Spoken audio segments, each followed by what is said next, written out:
Di tengah kisah cinta yang tampak indah, sebuah tragedi mengintai. Seorang janda muda berjuang untuk masa depan anaknya, terjebak dalam hubungan penuh tekanan.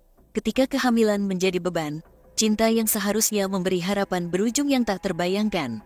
Dalam malam yang gelap, sebuah keputusan mengubah segalanya, merenggut napas dan mengungkap sisi gelap dari cinta yang terdistorsi. Lantas, bagaimana kisah ini bermula? Yuk kita bahas.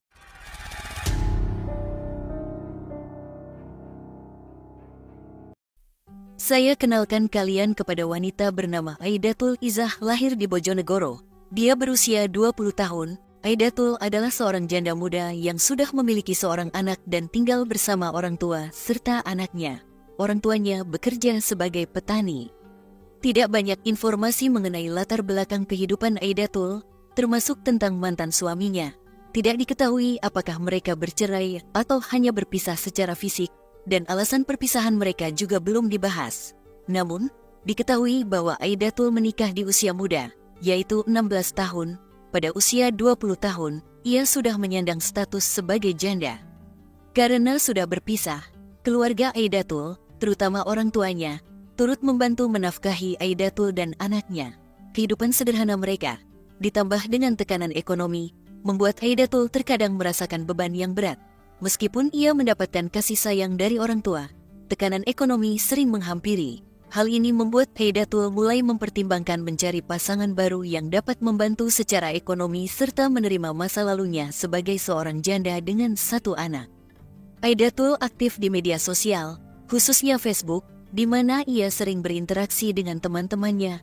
Parasnya yang cantik membuat banyak pria tertarik untuk berkenalan dan mendekatinya melalui Facebook. Banyak pria yang tertarik berkenalan dengan Aidatul melalui media sosial, baik hanya untuk ngobrol basa-basi maupun menjalin hubungan yang lebih serius. Salah satu pria yang tertarik adalah Andris Nova Setiawan, seorang pemuda berusia 19 tahun yang tinggal di Desa Sumodikaran, Kecamatan Dander, Kabupaten Bojonegoro, tidak jauh dari tempat tinggal Aidatul. Andris, yang lahir pada tanggal 5 November tahun 2000, masih berstatus sebagai pelajar kelas 3 di salah satu SMK di Bojonegoro saat itu. Perkenalan mereka dimulai melalui Facebook, di mana mereka saling bertukar pesan dan menyadari bahwa mereka tinggal di desa yang berdekatan, hanya sekitar 6 km.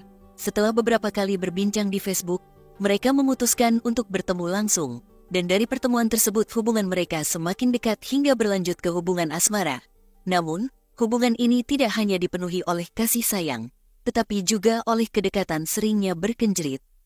Seiring berjalannya waktu, Aidatul yang merasa Andris mencintainya mulai meminta uang kepada Andris untuk membantu kebutuhan ekonominya.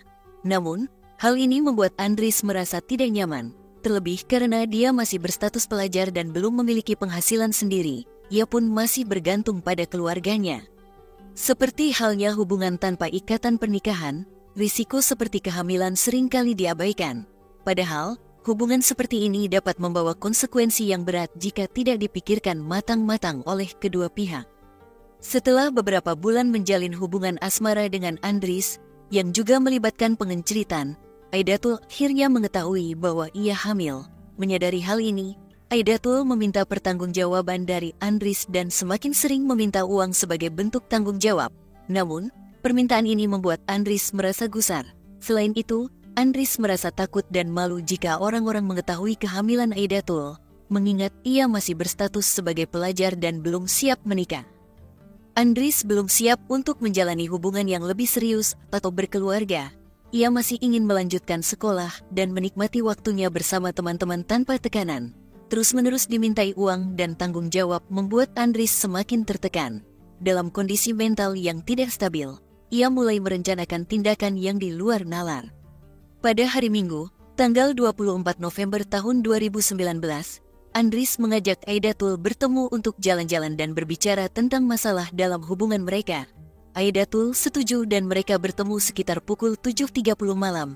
Aidatul berpamitan pada ibunya, mengatakan bahwa ia akan pergi untuk latihan silat, kemudian pergi menjemput Andris dengan sepeda motornya. Andris yang menyetir motor tersebut. Sebelum pergi, Andris telah menyiapkan minuman siluman. Setelah beberapa saat berkeliling dengan motor, mereka berhenti di pinggir waduk desa Sumodikaran.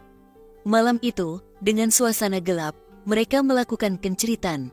Aidatul tidak curiga sama sekali, mengira bahwa ini hanyalah momen jalan-jalan dan pacaran biasa. Setelah itu, Andris mengajak Aidatul untuk minum minuman siluman yang telah ia siapkan. Keduanya minum hingga merasa paling bahagia. Di tengah kondisi tersebut, Aidatul kembali menyinggung soal kehamilannya, tanpa menyadari apa yang akan terjadi selanjutnya. Setelah Aidatul kembali menyinggung soal kehamilan dan meminta pertanggungjawaban serta uang kepada Andris, isi otak Andris mencapai puncaknya. Mereka terlibat adu mulut, dan dalam kepanikan, Andris melaksanakan isi otaknya untuk mengikat Aida sampai lemas. Setelah Aidatul terkapar, Andris memeriksa kondisinya dan mendapati bahwa Aidatul masih hidup. Dengan niat mengakhiri napas Aida, secara spontan dia mengakhiri napas Aida. Setelah memastikan Aidatul sudah kehilangan napas, Andris melarikan diri dengan membawa sepeda motor dan handphone milik korban. Andris mengendarai motor korban ke suatu tempat dan kemudian menelepon seorang temannya untuk menjemputnya. Saat temannya tiba, Andris tidak mengungkapkan apa yang baru saja terjadi dan hanya meminta diantar pulang. Meskipun temannya sempat curiga dengan tingkah laku Andris yang aneh, ia tetap mengantarkannya pulang tanpa bertanya lebih lanjut. Keesokan harinya, jasad Aidatul ditemukan oleh seorang pemuda bernama Vicky Firwansyah, yang saat itu hendak buang air kecil di sekitar waduk desa Sumodikaran. Jasad Aidatul ditemukan, Vicky segera melaporkan penemuannya kepada pihak kepolisian. Tim Polsek Dander bekerja sama dengan Satreskrim Polres Bojonegoro langsung mendatangi lokasi penemuan tersebut. Setelah melakukan olah tempat kejadian perkara, TKP, ditemukan barang bukti berupa celana panjang bermotif bunga yang diduga milik korban, botol air mineral, tisu, dan tali tampar yang digunakan Andris. Jasad Aidatul kemudian dibawa ke rumah sakit untuk pemeriksaan lebih lanjut. Hasil visum menunjukkan bahwa penyebab kepergian Aidatul adalah akibat tali di leher. Selain itu, terungkap bahwa Aidatul sedang mengandung dengan usia kehamilan 24 minggu atau sekitar 6 bulan.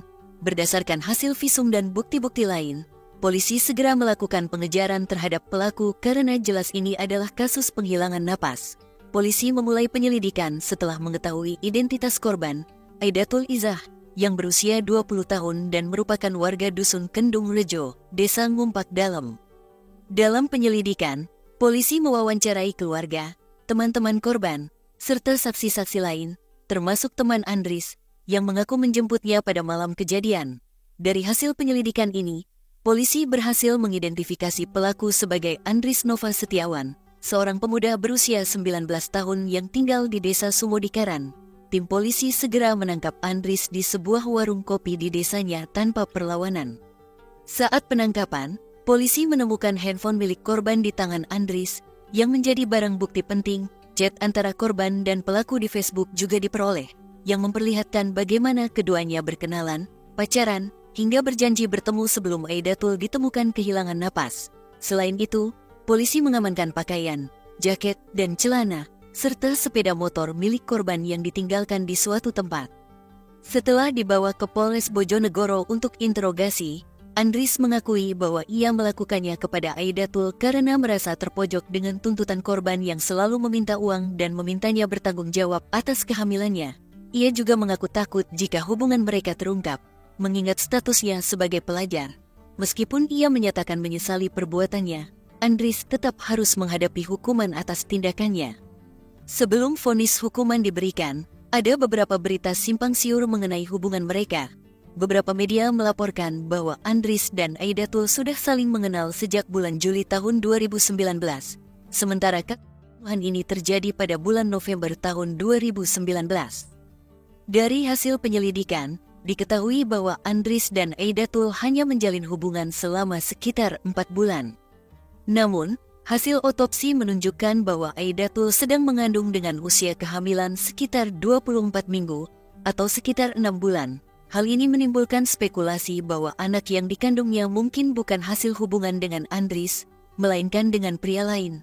Dari info yang beredar, Aidatul dilaporkan menjalin hubungan dengan lebih dari satu pria. Tetapi pihak berwenang tidak memberikan konfirmasi lebih lanjut tentang hal ini. Situasi ini menciptakan pro dan kontra di masyarakat. Sebagian orang percaya bahwa kehamilan tersebut adalah hasil hubungan Aidatul dengan Andries, sementara yang lain berpendapat sebaliknya. Mungkin saja Andries tidak mengetahui dengan pasti usia kehamilan Aidatul dan percaya bahwa anak tersebut adalah buah cinta mereka, mengingat mereka telah beberapa kali melakukan kenceritan. Namun, Andries tidak membantah bahwa Aidatul sedang hamil, melainkan mengungkapkan kekesalannya karena terus-menerus dimintai uang dan pertanggungjawaban.